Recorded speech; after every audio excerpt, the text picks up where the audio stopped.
All right, hey everyone, welcome to the podcast episode. It's Don here with Danny Freed. Danny, say hi. Hi, everyone. Good to be here. You've been someone I've watched for a while in the entrepreneurship space. You had a company in college that had a lot of virality to it and had 1 million downloads within a few months. And then you've more recently gotten into the mental health side of things when it comes to startups. And just recently, you closed $9 million for your Series A, which brings your total fundraising up to 14. That is an elite class and very hard to do. You basically just closed it, and so we wanted to bring you on and have you share some of those lessons with the listeners. Welcome, Danny. Thanks for having me. Sounds great. Can you give us a quick overview of Blueprint, what it is, just so everybody's aligned towards what you're working on as a business? Yeah. And even, I think before I get into what we do, I always like to start with like super brief, like why we do it, and in particular why I started the company, because I always find that's helpful context and it really shapes what we've built. For me, the whole reason I got interested in the mental health care space goes back about 10 years when, we lost one of our closest friends to bipolar disorder.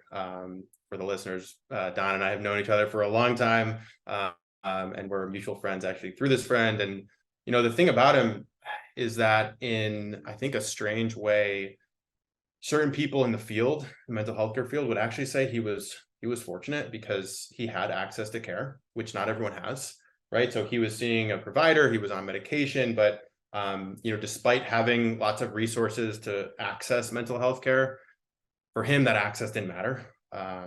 Treatment obviously didn't work, and he died by suicide. And I knew nothing about mental illness or mental health care when that happened, but I started to slowly immerse myself into the space initially, just out of curiosity to try and better understand what he had been going through. And pretty quickly learned that unfortunately his story was not unique, not even close to unique. And suicide's now among one of the leading causes of death in the US. And then I started to learn about the fact that the standard of care in mental health is trial and error for the most part, and only about 13% of patients with access to care actually get better and stay better, which is crazy, and it makes no sense. And that's really why Blueprint exists at the core.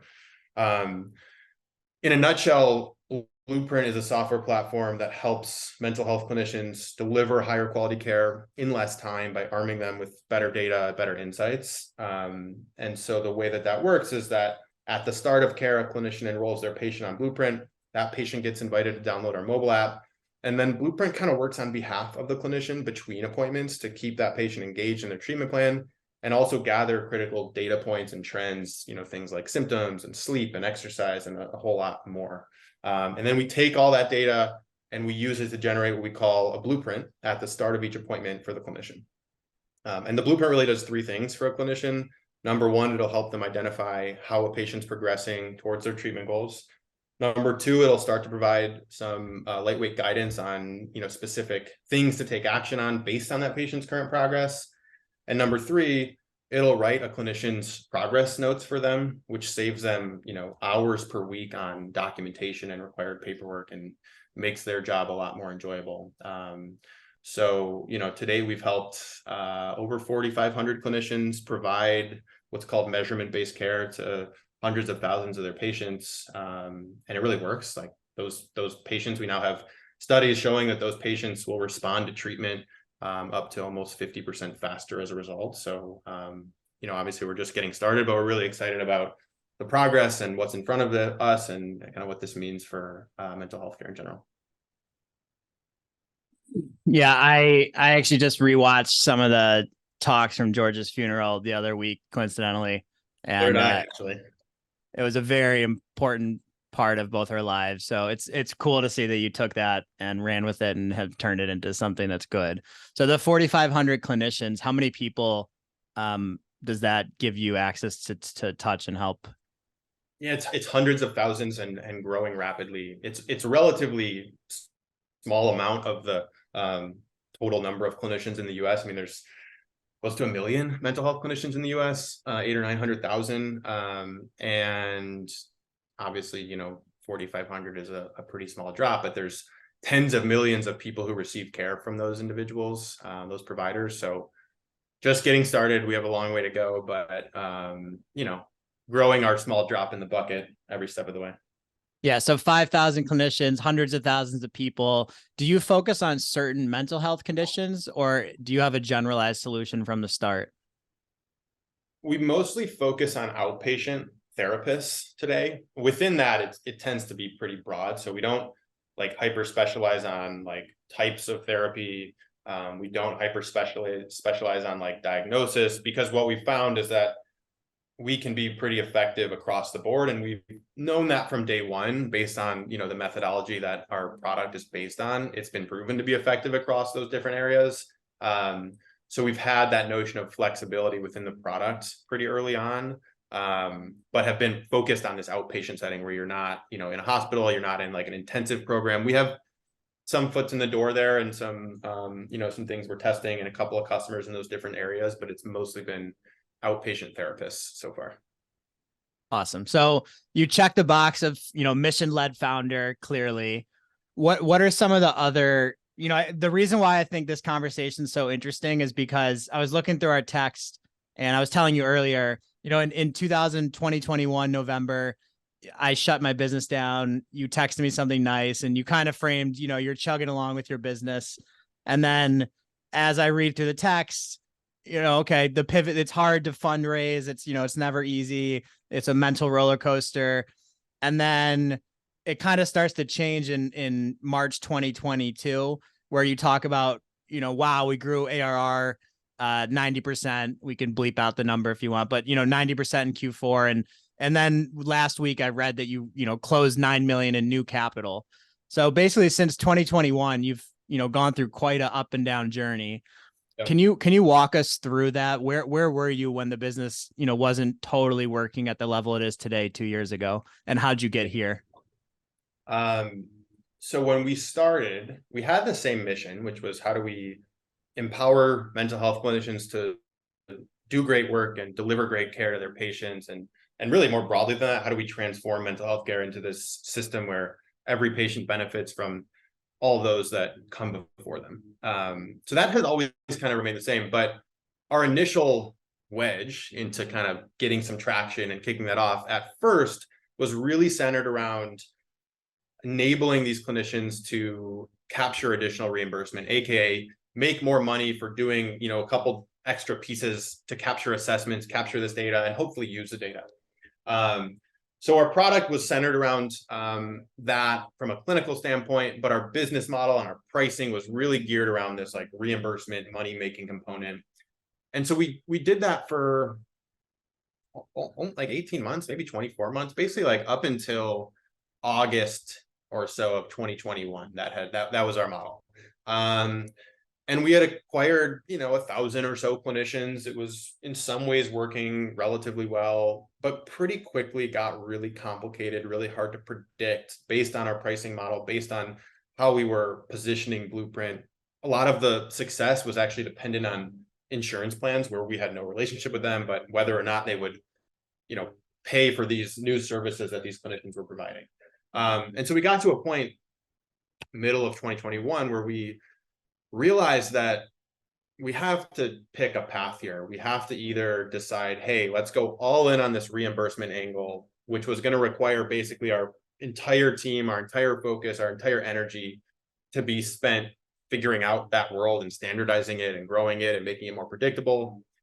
And we realized that's actually not why we got into this in the first place. It also really wasn't what clinicians were telling us they loved about the product. They were telling us, oh my God, I used Blueprint and it actually helped me keep my patient alive, or it helped me, save time on these different aspects of my job. And it makes my job at the moment of care with my patients higher quality, and the conversations are higher quality and produce better results. And so we picked that path, which was, hey, let's go all in on this concept of the moment of care. Let's give therapists, who we believe are superheroes, let's give them a sidekick in the form of this software to help them do their job really well.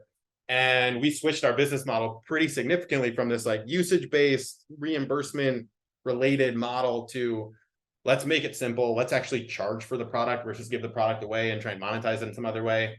And now we have this pretty straightforward seat-based software as a service model. And once we did that, everything got simpler, and we started to remove a lot of the friction that was, I think, holding us back. So literally at that point, we were like hundreds of thousands in ARR, like low hundreds of thousands of ARR. And that low hundreds of thousands is coming at that point, not from you charging for the product to the clinicians, but rather still from the pay-per usage model. Is that correct? It was, so we had some customers where we were doing a little bit of both. We had some customers who like didn't take insurance, so they just paid us a subscription. But essentially, yeah, like we had this small base of subscription revenue, and then we had to do a bunch of work to try and convert our legacy base of customers over to this new subscription model. So we started by doing that. We started by signing up new customers, and we probably had like 12 months of cash in the bank at the time. So what we actually ended up doing is we ended up proving it out for 6 months. We raised a small note from our existing investors who believed in this pivot, believed in this switch, and saw progress that we were making, and that gave us some extended runway, which took us to this latest round. So that was a big moment for us to show that this was working in just 3 to 6 months. Get belief and buy-in from our existing set of investors who really believe and have believed in our mission from day one. But get them to write another check, which isn't always easy. So, and what size deals are you now selling on this product? So it's actually a pretty big range. It's we have a few different types of customers, from individual therapists who run their own practice. That's like less than $1,000 per year. It's very much a self-serve, sign up on our website, get into the product, convert on your own type of experience. And we have some smaller SMB type groups, which are, 5 or 10K on average per year.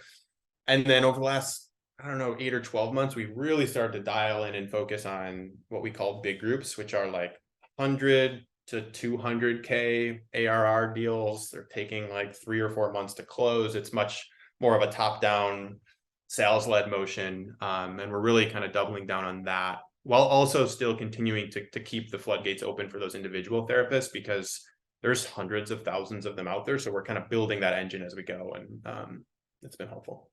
And are those smaller therapists, the 1K a year to 10K a year, is that on a self-serve model? And then you're doing more direct sales for the larger big groups?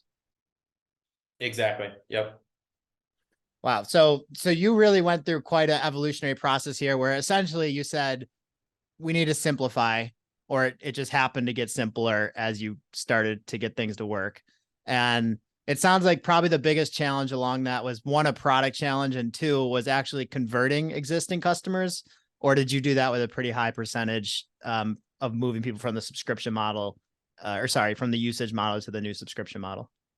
That was actually pretty easy, because we found ways to structure it, believe it or not, where it was actually going to save them money. So they were basically signing up for a, recurring set of 12 monthly payments in an annual contract, or 1 annual upfront payment. And that was going to be more predictable for them, which we found out they really liked. They didn't like our original business model because it was unpredictable. They didn't understand it. It was complex. And in a lot of cases, it ended up being, predictable and a little bit cheaper for them, 5 or 10 or 15% based on their historical average. And so that took a fair amount of time to do, but we did it pretty successfully. And it helped us grow, from a couple 100,000 to, high upper hundreds of thousands, and then into the millions of ARR as we continue to sign new customers as well. It's interesting, the social entrepreneurship angle to this, because, in your first model, you're talking about how you can make more money by doing some extra stuff to capture data. And then even when you're converting that model, you're saying, hey, now you can save more money. It's ultimately a very mission-led business, but it's still a business.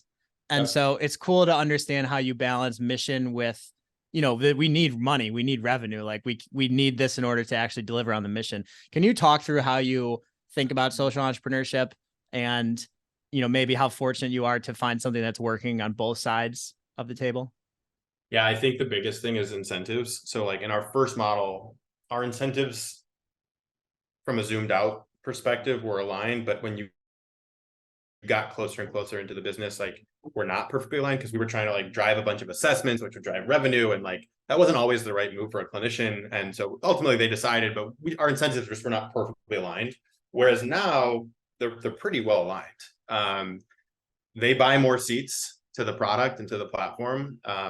As they grow their organization, those clinicians get access to the full suite of Blueprint.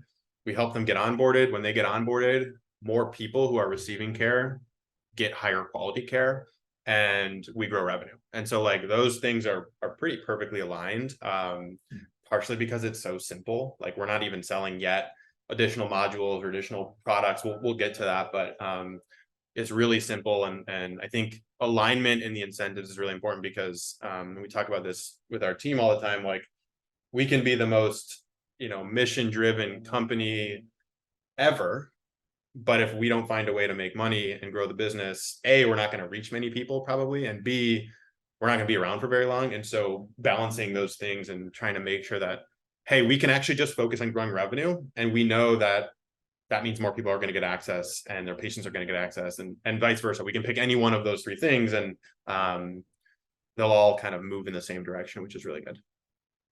Yeah, it's a very hard position to find yourself in, but it's a very good one if you can figure that out. So, That's for pricing wise, like even at the minimum, $1K a year, and you have 4,000 people, you're easily doing, for it probably sounds like probably 4 million plus a year, something like that, just on napkin math. What is that like for you as a founder who, 4 years ago was not even doing $1 million of revenue? Honestly, the hardest part is that like, yes, you're measured on absolutes, but you're really measured on growth. And like, it's great because like, I think we've surpassed the era of, hey, is there something here that could work, right? We're now in the era of, hey, there's clearly something here that can work, but now there's a whole set of other challenges. Like, how do we get this to as many people as possible? How do we grow this thing? And growth gets way, way harder when you're bigger, and the numbers get bigger, the growth gets harder. Like the 90 whatever percent ARR growth in whatever quarter we did that in, like our numbers were still pretty small. And like, we're not growing 90% quarter over quarter. At this point, we're still growing and growing pretty quickly. But I think that's the hardest part, is like, now you're on this treadmill where you have to keep up with growth. And otherwise whether you're doing 5 million or 10 million or 20 million or whatever it is, like if you're not growing, then it's going to be really hard to raise more money or figure out what the next step is. So we're trying to balance all those things with continuing to grow, but grow efficiently and try and control our own destiny in a lot of ways. Which I think it's harder as things get bigger. But a lot of the early days, I remember thinking, oh my God, like if we could just get to $1 million in ARR, like I'm going to have like, I didn't really think this, but you kind of think this, like the celebrations are going to go off. I'm going to get term sheets off and be super easy to raise a Series A. Same thing at some of the other mess. It's never really like that. It's kind of anticlimactic, and like the work just continues and changes, and in a lot of ways it gets harder. That's funny. Yeah, you realize, oh wait, there's a bunch of people doing this at this stage, and all the VCs are talking to every one of them, and I'm in a better pond, but I'm still just a fish in a pond. And it's fucking hard. Like some people are growing way quicker than us. And so I think like from a fundraising standpoint, like I think I told you the other day, like the best thing you can do is like have the 4x year over year growth rocket ship, but like, sometimes that's just not the stage of the business that you're in, or that's not the business you have. And like, I think it's that plus the narrative, but like, yeah, there's people out there who are at 10 million ARR and are growing 6x year over year. And like, it's daunting. So in total, I've raised about a little under 10 million. You've now and that's across my whole career. Just in this business, you've raised 14. Can we do a deep dive where we kind of, open up about the mindset of fundraising and how miserable that is? Yeah. It's definitely my least favorite part of the job, without question. We've now raised 3 rounds. I think we've gotten lucky for sure every step of the way. It feels like I've learned a bunch. I still don't know a lot.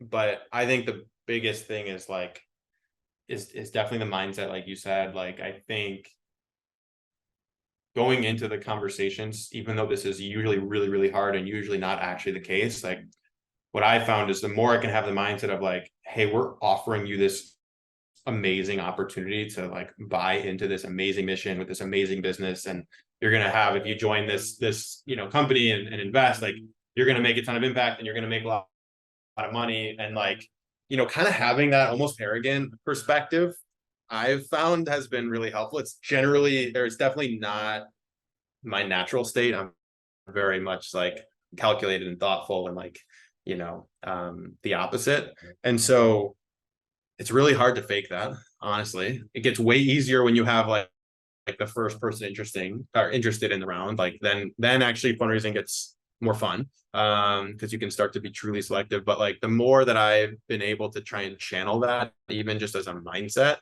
the more helpful it's been. And like at the end of the day, like, you know, your metrics are your metrics. Like, you know, you don't lie about who's actually interested or not. It's more of like a confidence, I think, that even through, you know, Zoom meetings, like we've raised every round but our first, we've raised entirely through Zoom. And I think even through Zoom, like that confidence shows, at least for me. It's hard. And where does that mindset stem from? My theory on that is the top founders are busy with their time building a successful business. And so if you really have that much to do at work, then your investor pitches are almost like, hey, you know, we got to speed this up. Like, can we do this? You know, are you guys in or out? You know, we're trying to build something here. Where do you think that mindset comes from, or how do you hack yourself to be able to think that way? Yeah, I don't know. This time around, it was, and actually every time around, like, it's not a quick thing. It takes longer than I thought. It takes more time. I think this time, luckily, like we had hired a really good, small but really good team, and I had people leading sales, someone leading design, someone leading engineering, someone leading customer success. So like basically our strategy was, hey, I'm going to be focused a lot of my time over this next few months fundraising. I'm going to need your help. I'm going to loop you in, but like the most help you can actually do is just keep things moving, keep things growing. And so I think what was most helpful in hacking the mindset, beyond just like lots of pep talks with myself and my wife and our investors, like everyone just like kind of rallying and like continuing to instill the confidence, was like, just keep winning in the business. And then, you know, for example, we signed a couple of those large group deals throughout the fundraising process. And so being able to share that with the people we're talking to is huge. And it's hard to hack that. I think that goes back to like, hey, just focus on building the business. But at least for me, you know, I have a really hard time faking that confidence. But like when those big group 100K deals close, like not only does that actually increase your runway and obviously have huge impact on your growth, like you just feel like it's one of those days where like you're on top. And then usually there's 2 or 3 more days where you feel like you're totally losing and like not sure what you're doing and spinning. And that's just kind of like the life. But like more of those small wins and big wins and medium wins, I think finding ways to like sprinkle those and share those with the investors you're talking to throughout the process. Like you don't want to share all of them at once. You kind of want to hold a couple back. But ultimately, like, you know, you have to produce on the business side. So Yeah, you always hear fundraise around, you know, big win moments. And Yeah. that's exactly what you're talking about. Like if you know you have a deal coming up in 3 months that you're pretty sure is going to close, you should fundraise now, expecting totally. no one to be interested until you update them and say, hey, that thing I told you about 3 months ago did close. We are delivering and we need your money. Totally. Any tips for Zoom versus pitching in person, or have you pitched and fundraise in person, or were you just always Zoom generation? Not really. Always been Zoom. I've met all of our investors in person, but like it was, at least this time around, it was like confirmatory. And like you flew out to San Francisco, or where were they based? they're actually based in Austin. Ensemble is the fund. And I actually had to be back in Michigan that week. And so actually this is a good story. Like I had to be back in Michigan. I couldn't fly to Austin. Things were moving. We had another term sheet, but we were really excited about these guys. And they said, hey, you know, the last part of our process is to meet in person. which I really appreciate, because I think like you can't beat the in-person, but they were clearly interested. They were ready to, we were talking terms, and I couldn't leave. I had to be in Michigan that weekend and the early part of the next week for some family stuff. And I said, look, I can't come to Austin, but why don't you guys fly out to Detroit? Which was like just pure, genuine, honestly, didn't even have time to like think about it or calculate it, but like, I don't know that I would like recommend this. I told them what was going on. I couldn't leave. And I was like, they're probably not going to do that. Maybe they'll go for it and we'll meet later. Maybe we have this other offer. Like, it's a great offer. Maybe we'll just take that. I'm like, fuck it, and I think, again, like that confidence probably shone through, and they're like, great, we'll be there on Monday, find a place for dinner. They flew in, I met them, and then we, I think signed a term sheet later that week. So not intentional, not calculated, but I think helps in terms of like, again, just like the air of confidence, and like, this is an opportunity for them just as much as it is for us. But in terms of Zoom, I mean, I don't know, like the super tactical things are like, make sure you have a good camera. I invested in like, a couple $100 camera that makes me look more clear. Make sure you have good Wi-Fi, make sure you have like good audio setup, all that stuff like that definitely matters. And I definitely like dialed in my pitch, especially in terms of like, the mission and why I started this, and tweaked it pretty much after every couple set of conversations based on what was landing, what was resonating, what was making sense to people. Because I think the hardest part about at least Blueprint is a big part of the pitch is getting someone to like understand the product and the business pretty quickly so that they can then start to get excited. And they're generally not going to have a background in healthcare. They're generally not going to have a background as a therapist. And so because we're like a vertical SaaS, pretty domain specific thing, that was almost objective. One is make sure that they can understand what we do and then start to get excited about what we do. So a lot of time practicing and adjusting the pitch and the deck and all that. So first things first, shout out to Ensemble Ventures, because they love to see that from an investor. That is great dedication and an awesome story. And you got to have an investor willing to do that for you to go the long haul. So it sounds like a very good one. That's awesome. Totally. Secondly, how do you get investors excited about the pitch? Knowing that you have that issue where they might not be experienced in the space, do you lead with numbers? So we led with, pull my deck just to remember, it's been a while. I led with story. Here's kind of similar to how I introed today. Here's my background. Here's how the hell I got into this in the first place and got on this crazy journey. Here's what I learned, which is really the problems. And then that's why we built Blueprint. Then I went into, here's our results, which for us was actually less about metrics right out of the gate. It was more about, hey, when people use Blueprint, when their clinicians use Blueprint, they respond to treatment up to 6 weeks faster. And then it was hey, here's how it works. A couple slides on the product. And then it was a couple slides on here's how it's going. Here's how we reach people. Here's the go-to-market strategy. And then it was a little bit more on kind of here's the big vision, act 1, act 2, act 3. And then, here's the team. And then here is kind of the plan and what we're using the funds for. And I tweaked this. Like at first I like tried to schedule 45-minute meetings. It's like a lot of stuff to try and fit into one meeting. Then I dialed it into 30 minutes, which was definitely better for me. And I think for investors, like, both of us being in lots and lots of meetings, that's like their job. And for me, this was like weeks of back-to-back meetings, kind of 24/7. So that was I also got COVID and tore my ACL and got the stomach flu over the course of like 2.5 months of fundraising. So I felt like a playoff hockey player, like just battered and bruised and like stitched up, and like that kind of added honestly to it. Like it almost felt good to be like, grinding through some stuff, personally. So I think investors can hear that in your voice.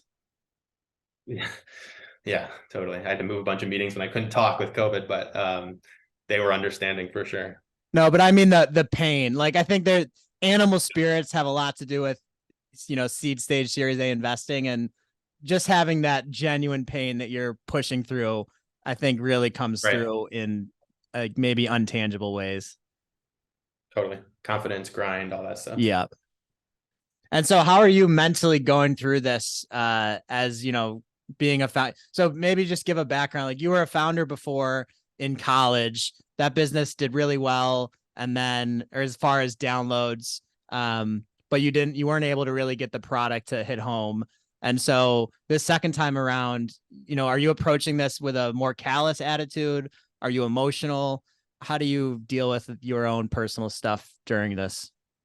Yeah. Well, I think first of all, and I don't know that this was like intentional, but maybe subconsciously, like very different business. Like that was direct to consumer, viral, PR based growth, like kind of like huge swing really quick. And then you have to do that. I think with consumer, this is much more steady B2B, SaaS, revenue early. That's how we're measured. We really focused on figuring out stickiness and retention before we tried to like really try and blow this up. Like we even today, we're just hiring our first marketer. We don't even have any full-time marketers on the team yet. So now we're at the point where we're trying to build up. But I think, mentally, regardless, like the biggest advice I give to other people and the biggest thing I try and live by, definitely during fundraising, but also in general, is not to get too high on the highs and not to get too low on the lows. You had a good conversation with an investor, like great, figure out what to take from that, bake it into the next one and just keep going. You had one where you just totally bombed or they didn't understand it all. Like, again, like fine, there's more fish out there. And sometimes you'd be surprised, the pitches that you feel go really well versus you don't, sometimes don't matter.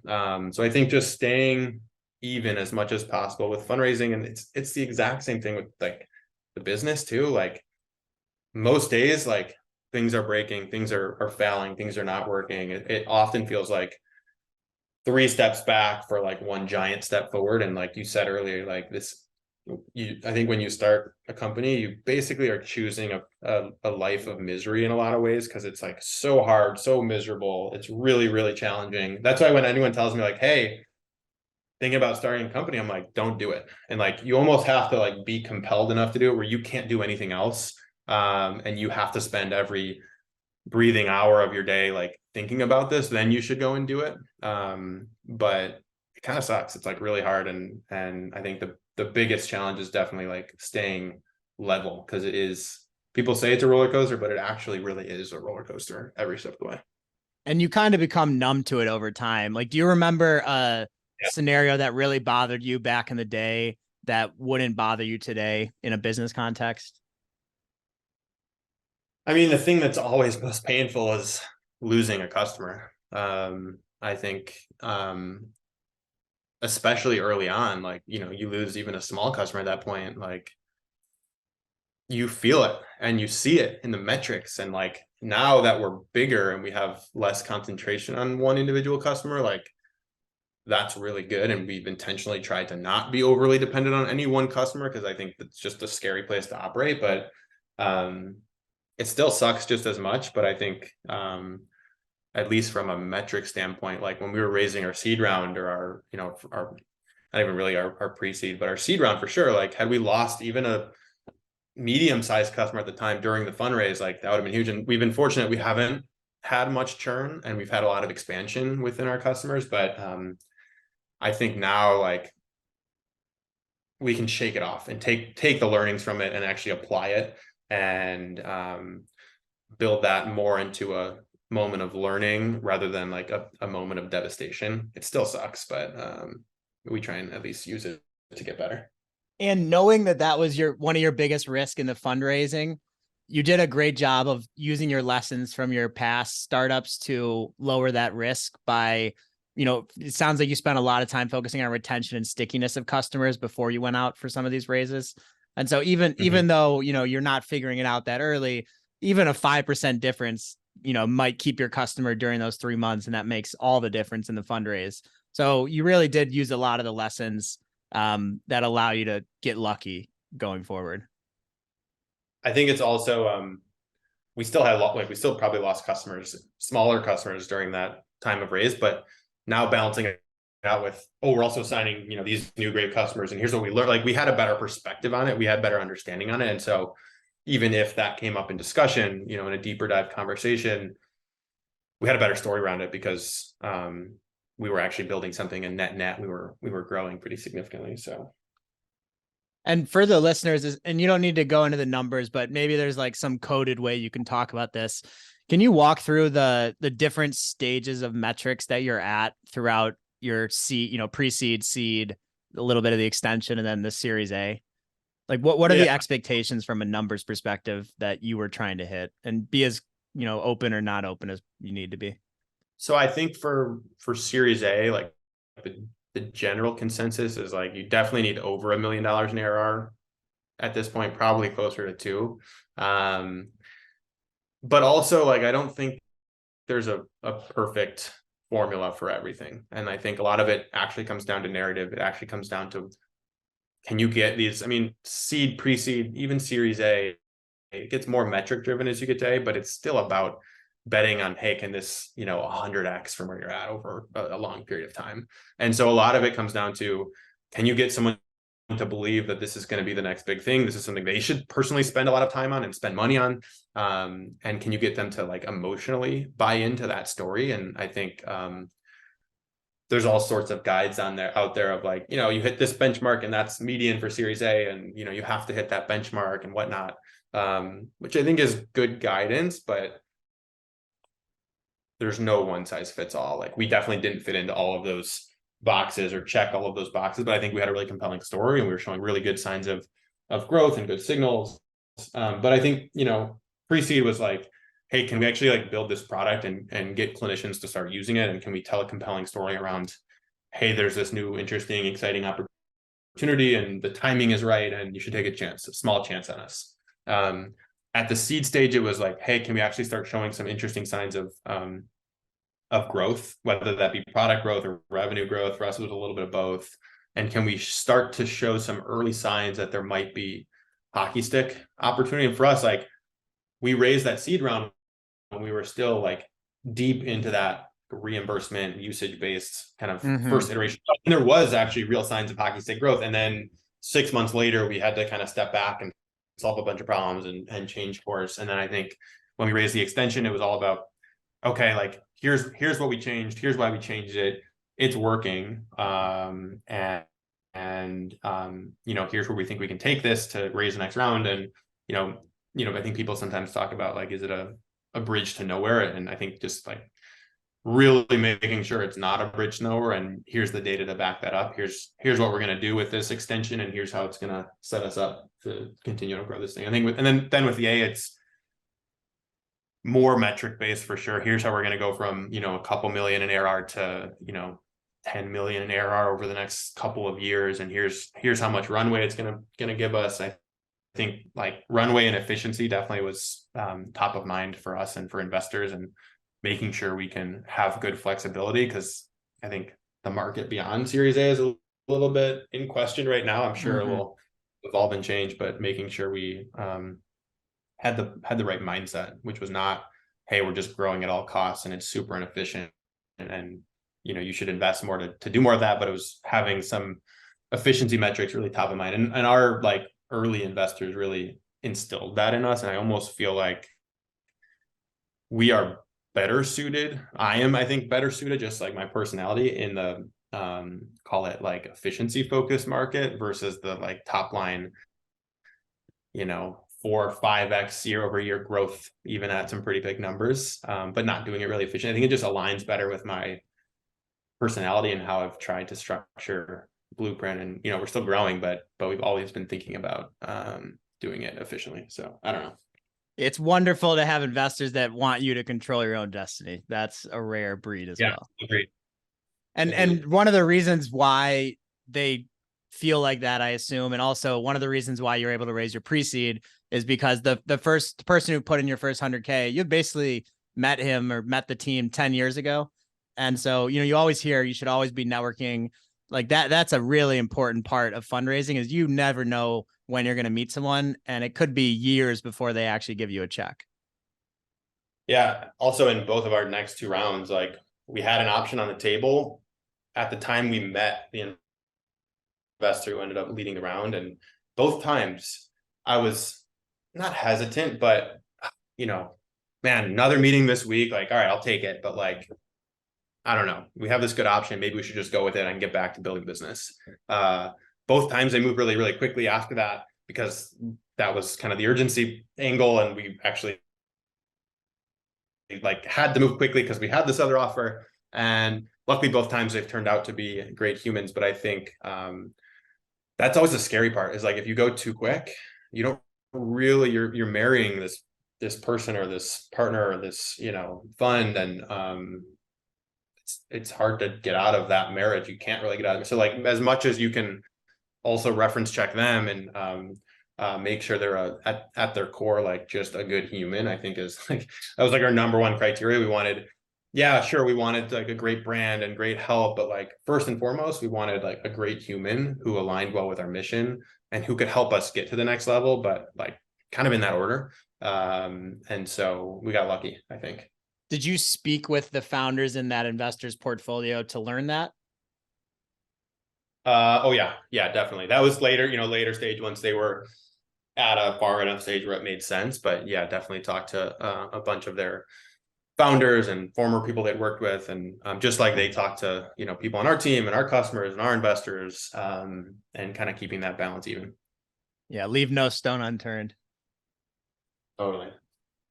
Well, wrapping up here, are there, you say, and I agree with you, fundraising really is about the narrative, but you can craft a narrative that's like, hey, this is how we see the world, and we think this is going to be a massive business for these reasons, and the people that agree with you opt in. So do you want to leave everybody with maybe like, what is the narrative for you going forward around the business, and how big do you think that you can get this, and how many people does that ultimately impact if you can do that? Yeah, I mean, the plan for the medium term is continue investing in growth. The big picture for Blueprint is, how do we transform mental health care into a system where every person receiving care benefits from all those that came before them. And we feel like we're at a point now where we know, and we have the data actually to back it up, that when mental health clinicians use Blueprint, patients achieve better outcomes faster. Mm-hmm. And so we're really, really motivated through that lens. Like, just even thinking back to why I got into this, everyone on our team has some unique story. They're connected to our mission. And we're building to empower clinicians, but we're often motivated by some individual who received subpar care and had some bad outcome in some way, shape, or form. And we try and motivate through that lens, where we have to get this in as many clinicians' hands as fast as possible, so that more people have access to better care, which means investing pretty heavily in the product, continuing to reduce friction for clinicians, continuing to make the insights we provide for them more powerful, more actionable, more personalized, helping them automate the parts of their job that they don't need to spend time on, like clinical documentation, so they can spend more time with their patients. So it's all about that. There's across the world, there's hundreds of millions of people who are struggling with their mental health and badly need better, higher quality mental health care. And we think Blueprint can be the answer to help clinicians do that. And we feel that therapists are superheroes, and also that every superhero needs a great sidekick. And we really feel like Blueprint can be that sidekick and empower therapists to do their best work and help the people they care for. So that's I love that. I love that framing. And you're right. If you're motivated by giving everyone, care that is par or better, there's really no end to that motivation. So congratulations on finding a business like this. I don't personally have something right now that I feel compelled enough to start, venture-backed business around. And it's really rare to have that level of motivation and then to be able to deliver on it. So, just the utmost respect and good luck to you. Thank you. I appreciate that.